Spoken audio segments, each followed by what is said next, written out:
So what is going on, everyone? This is Fabi here, and today we're going to run Geekbench 3 on all of the iPhones pretty much. This is the iPod Touch 5th generation, by the way, but it's pretty much the iPhone 4S when it comes to performance. It's got the same specs, and so we are going to call it the iPhone 4S / the iPod Touch 5th generation.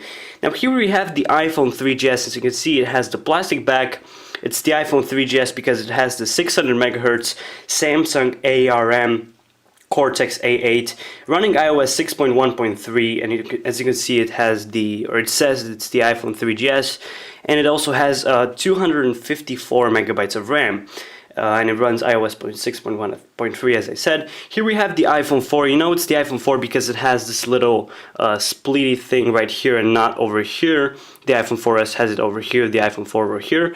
On the iPhone 4 we are running iOS 6.1.3, and we have the Apple A4 running in at 800 megahertz, along with the RAM, which is at 512 megabytes. Over here we have the iPhone 4S / the iPod Touch 5th generation. As you can see, it's the blue iPod Touch 5th generation.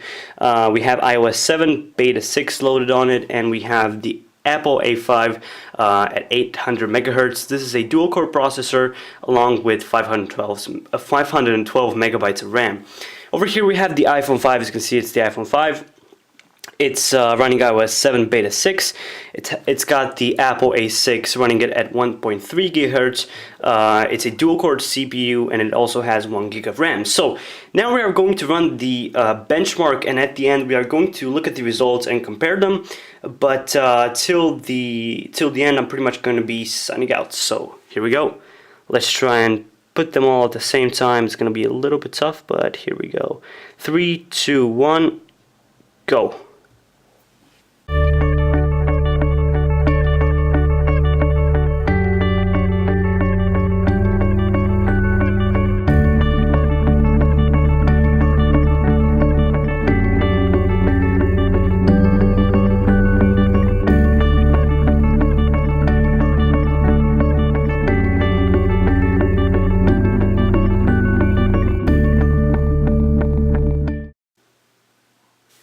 So here we are 7 minutes later with all of the results.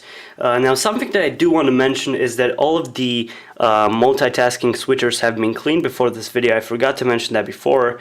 As you can see, you know, they've all been cleared. But the results are pretty impressive, especially the iPhone 5. As you can see, the single core score is about 700 and the multi-core score is around 1300, so that's a whopping score. Now going on to the 5th generation iPod or the iPhone 4S, we have a score of 214 when it comes to the single core score and a 413 when it comes to the multi-core score. Now something that really baffles my mind is the difference between these two, because this one has a dual-core 800 megahertz CPU, and this one has a 1.3 dual-core CPU, and the difference is really big. Like this one scores in 3 times higher, which is a big difference. Now over to the iPhone 4.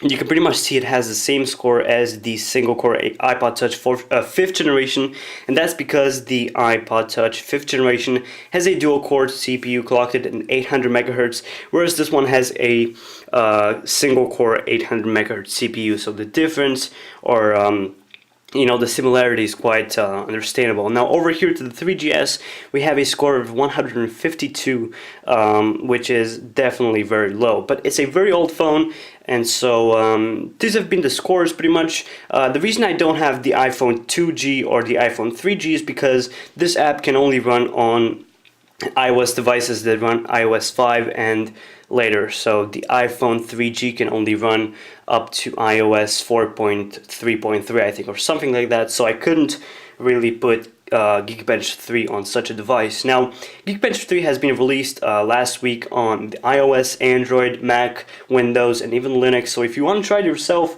just go ahead and download the client and compare it to my results. Of course, computers are always going to have higher scores than phones, but if you want to test your Android phone or something, you can always download it and test it out for yourselves.